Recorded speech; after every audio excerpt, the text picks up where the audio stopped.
Thank you very much, ladies and gentlemen. A couple of words beginning here. This facility is amazing. What a beautiful and functional facility, a performance facility. I can only think of the Latin word to describe this adequately, and that's wow. I'd also like to say, and I won't step on any toes today, David Brandon has tried to coach me a little bit about what I'm to say and can't say, but I would just like to say and commend the young person that sang the national anthem today and encourage the NFL.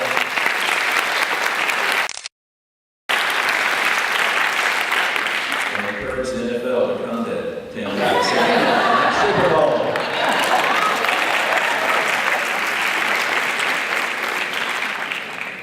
Well, it is a great privilege and pleasure and honor to be here today. I want Tom and Verda to know that, to all the family that have attended here today. I met so many of them a few moments ago. But I want you to know, Tom, that words cannot adequately express the depth of my feelings today. You were very generous and gracious when you gave your bandmaster's speech last summer and mentioning my name. I really wish that I could say something really humorous about his high school days and come up with some mischievous stories about him. But believe me, he was an exemplary student, very quiet, and made me look good on many occasions. I do remember one incident, though, that happened. He was the first year clarinet player in the concert band, all-state concert band, when it was in Dallas. And that morning, early morning rehearsal, I went down to see how things were going on, and the first clarinet chair was empty. And I was thinking, oh my goodness, what has happened?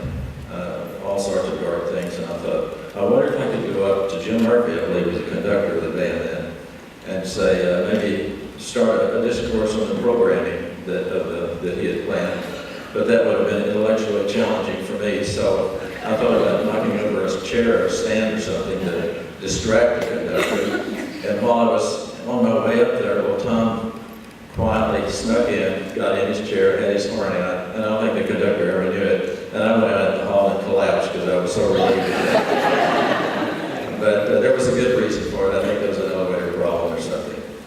The other memory that I have, and I'll rush as fast as possible here, is when we were going home from the All-State Conference convention.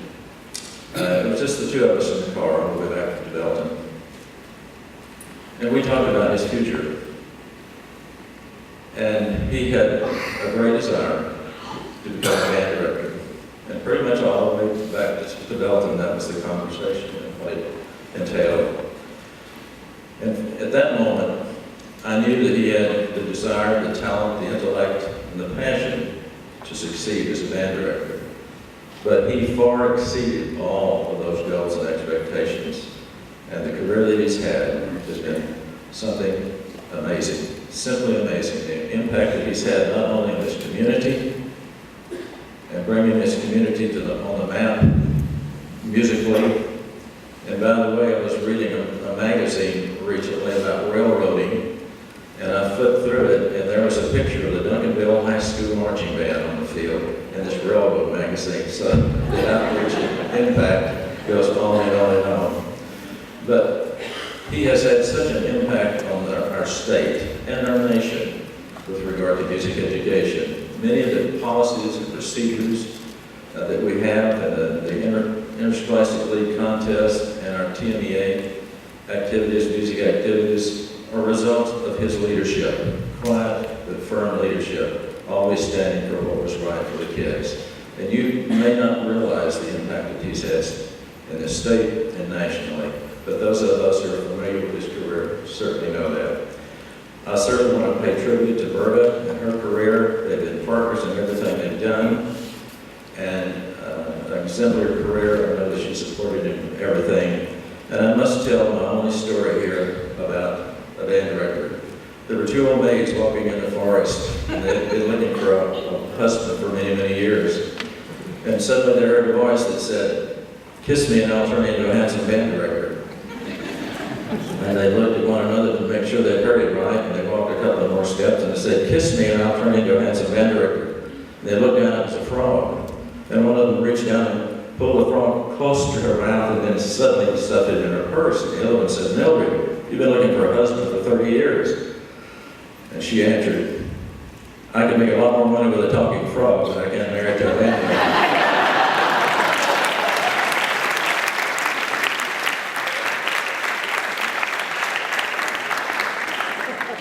My wife says she kissed the frog, so I guess that's all right.